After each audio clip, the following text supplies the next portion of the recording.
The 74-year-old Black Widow killer who murdered her lovers with cyanideIt was 2013, and he had embarked on an exciting new relationship with Chisako Kakehi, a 67-year-old widow he met through a Japanese matchmaking agency. Within 2 months, the couple married, moved in together, and began a seemingly blissful life in Kyoto's Muko city, making rice cakes for their New Year's celebrations.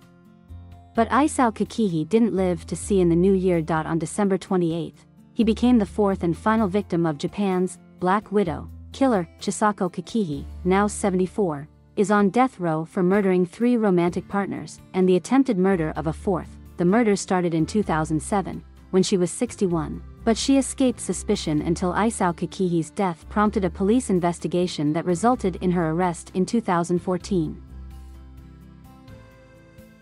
In 2017, she was sentenced to death after one of Japan's longest trials. An appeal to overturn the ruling failed this June. She used a matchmaking agency to get acquainted with elderly victims one after another and poisoned them after making them trust her, said the judge in the June ruling, according to public broadcaster NHK. It is a ruthless crime based on a planned and strong murderous intention. The case captivated Japan and highlighted the dangers lurking online for aging singles vulnerable to love scams. And it has also caused the country to question why a woman in her sunset years would start killing the men she purported to love. The murders begin for a woman who has become infamous in Japan. Little is known publicly about Chisako Kakehi's personal life. Their marriage lasted 25 years before his death of an illness in 1994. By 2007, she had entered into a relationship with 78-year-old Toshiaki Suehiro. Less than 15 minutes after lunch, Suehiro collapsed unconscious on the street. By the time an ambulance arrived, he was gasping and on the verge of stopping breathing, said the court ruling. A few years later, Kakehi was eyeing her next victim. The motorcycle victim Masanori Honda was in good shape for his 71 years. By 2011, his diabetes had subsided to a mild status and he often frequented sports clubs, said the ruling. He was also diving headfirst into a relationship with Kakehi. It's unclear how they met or how long they dated. The couple told friends later that year they planned to marry. The following spring, Kakehi made her move. On March 9, 2012, she met Honda at a store, then the two went their separate ways. Around 5 p.m. that day, he lost consciousness while riding a motorcycle. Less than 2 hours later in hospital, doctors confirmed his death. Evidence later showed that Kakehi had no plans to live out her years with Honda. 2 months before his death, in January 2012, she had already begun secretly dating other men through a dating agency. The cancer survivor and the final victim Minoru Hayaka struggled with loneliness and a relapse of lung cancer in his later years. But by July 2013, life was looking up. His cancer had been almost completely treated by radiation therapy and he was in great health, said the ruling. To top it off, the 75-year-old had a new romantic interest. By August 2013, Hayaka appeared devoted to Kakehi, writing to her in an email that he wanted to stay together forever. They were close, often eating together and spending the night in each other's homes, said the ruling. Their idyllic romance came to an end on September 20 when the couple went out for dinner. Despite knowing he had children and had recovered from his cancer, Kakehi lied to the ambulance crew, claiming he had no family and was suffering terminal lung cancer.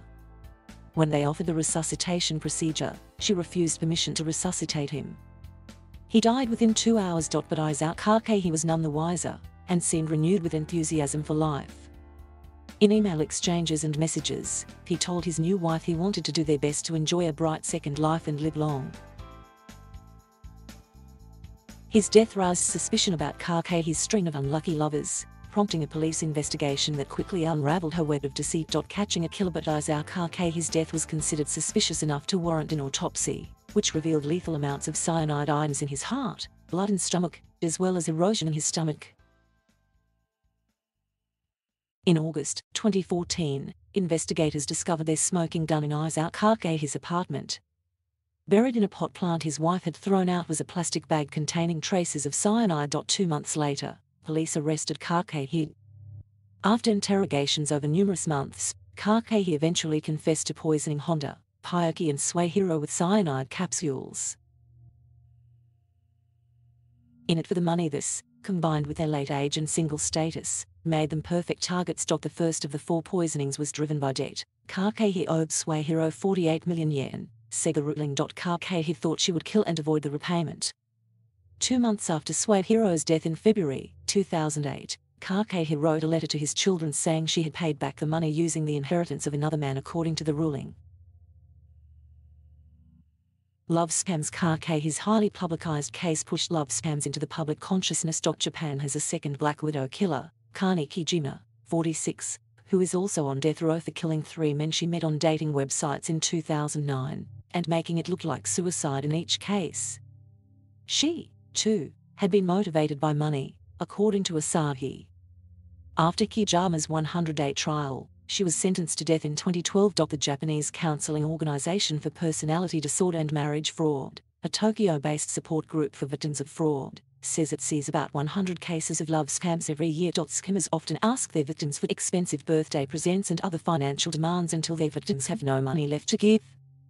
Sometimes, victims are forced to borrow from loan sharks to provide for their fake lovers, the spokesperson said.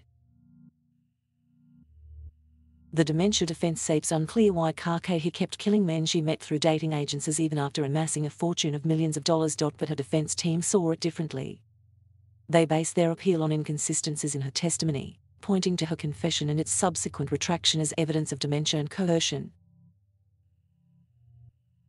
It's not clear whether Kakehi's lawyers, who declined to comment for this report, plan to file for a retrial, the only avenue to save her life. Kakehi has offered few public statements and has rarely spoken to the media. Her court testimony paints a contradictory image of a woman who'd vacillated between protesting her innocence and bluntly admitting her crimes. At times during the trial, she appeared confused and tired. Her hair has turned white in the years since her 2014 arrest, and her hearing has deteriorated.